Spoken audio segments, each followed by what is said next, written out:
ಮಂಗಳೂರಿನ ಅತ್ತಾವರದಲ್ಲಿರುವ ಕೆಎಂಸಿ ಆಸ್ಪತ್ರೆಯಲ್ಲಿ 3ನೇ ಬಾಲಶಲ್ಯ ಕ್ರಿಯಾ ಅಭಿಯಾನ ಸಪ್ತಾಹದ ಉದ್ಘಾಟನಾ ಸಮಾರಂಭವು ಸಂಜೀವಿನಿ ಸಭಾಂಗಣದಲ್ಲಿ ಜರುಗಿತು.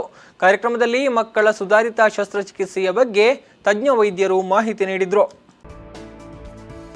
ಮಂಗಳೂರಿನ ಅತ್ತಾವರದ ಕೆಎಂಸಿ ಆಸ್ಪತ್ರೆಯ ಸಂಜೀವಿನಿ ಸಭಾಂಗಣದಲ್ಲಿ ನಡೆದ ಕಾರ್ಯಕ್ರಮವನ್ನು ಮಣಿಪಾಲ್ ಅಕಾಡೆಮಿ ಆಫ್ ಹೈಯರ್ ಎಜುಕೇಷನ್ನ pro chancellor doctor H S. Ballal ಅವರು ದೀಪ ಬೆಳಗಿಸಿ ಉದ್ಘಾಟಿಸಿದರು.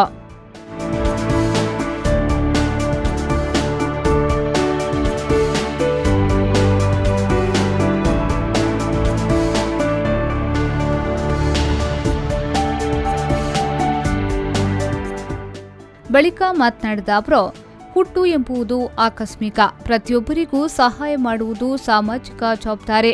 ಅಶ್ವಿನ್ ಮತ್ತು ಅವರ ಫೌಂಡೇಶನ್ ಒಳ್ಳೆಯ ಕಾರ್ಯವನ್ನ ಮಾಡುತ್ತಿದೆ ಎಂದ ಅವರು ಮೆಚ್ಚುಗೆ ವ್ಯಕ್ತಪಡಿಸಿದ್ರು.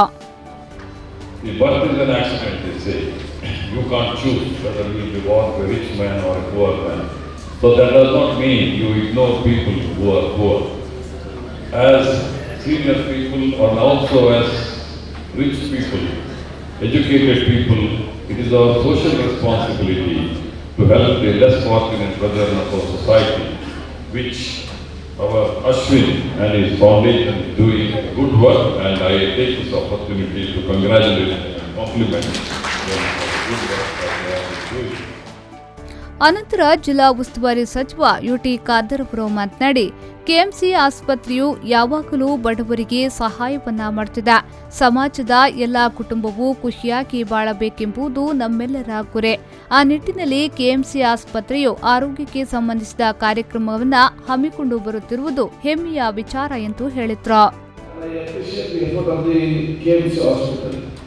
KMC Hospital is always a shelter for the poor people in this coastal region. And especially as I know, I was the health minister, and even now, I think there one or two colleagues there, I call one as Attavat, they took the calls.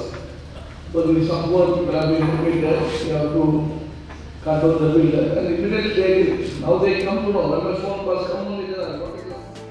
ಇದೇ ವೇಳೆ founder chairman doctor Ashwin ಪಿಂಪಾಲ್ವರ್ ಅವರು ಮಾತನಾಡಿ, ನನ್ನ ತರಬೇತಿಯ ಸಮಯದಲ್ಲಿ ದೇಶದಲ್ಲಿ ಬಡತನ ಇರುವುದನ್ನು ಗಮನಿಸಿದ್ದೆ. ನಾನು ಅಂತಹ ಬಡವರಿಗೆ ಸೇವೆಯನ್ನ ಮಾಡಬೇಕೆಂದು ಎನಿಸಿದ್ದೆ. ಅದಕ್ಕಾಗಿ ನನಗೊಂದು ಅವಕಾಶ ಸಿಕ್ಕಿದೆ ಎಂದು ಹೇಳಿದ್ರು.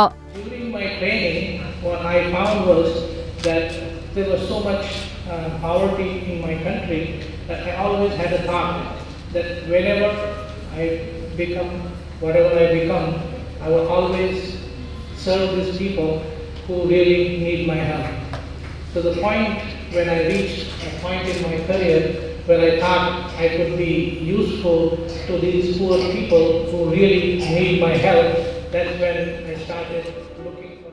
ಈ ಸಂದರ್ಭ ಮಂಗಳೂರು ದಕ್ಷಿಣ ವಿಧಾನಸಭಾ ಕ್ಷೇತ್ರದ ಶಾಸಕರಾದ ಡಿ ವೇದವ್ಯಾಸ್ ಕಾಮತ್, ದಕ್ಷಿಣ ಕನ್ನಡ ಜಿಲ್ಲಾ ಆರೋಗ್ಯಾಧಿಕಾರಿ ಡಾಕ್ಟರ್ ರಾಮಕೃಷ್ಣ ರಾವ್, ಮಾಹೆಯ pro vice chancellor doctor Surendra Shetty, KMC ಆಸ್ಪತ್ರೆಯ medical superintendent doctor Anand Venugopal, KMC ಆಸ್ಪತ್ರೆಯ ಸಿಒಒ ಸಗೀರ್ ಸಿದ್ದಿಕಿ ಉಪಸ್ಥಿತರಿದ್ದರು.